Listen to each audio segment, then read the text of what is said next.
এখন আমরা দেখব আজকে হাঁসের ডিম পারছে কয়টা। হাঁসের ডিম পারছে দেখা যায় দুইটা, 3, 4, 5টা, 2টা, 7টা ডিম পারছে হাঁসে। তো শীতকালে একটু হাঁসের ডিম পারে বেশি, গরমের সিজনে কম।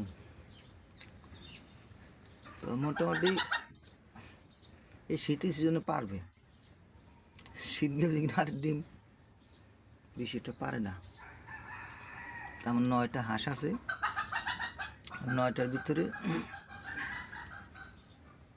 মহিলা হাঁস 9টার ভিতরে ডিম পারে 8টা 7টা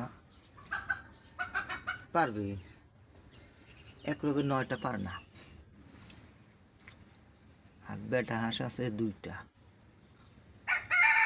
এক লগে 9টা ডিম পারবে না। 8টা পারে, 7টা পারে। এই যে কদিন ধরে 7টা, দৈনিক প্রতিদিন 7টা করে ডিম পারে হাঁসের ডিম। আমি সকালে ঘুমোতে উঠছি, ফজর নামাজ পড়লাম, পড়ার পরে দেখলাম কি হাঁস ডাকাডাকি করতেছে, পরে দিলাম সাইডা দিয়ে, পরে দিয়ে 7টা ডিম পারছে। প্রতিদিন 7টা 8টা এরকম পারে, 9টা পারে না।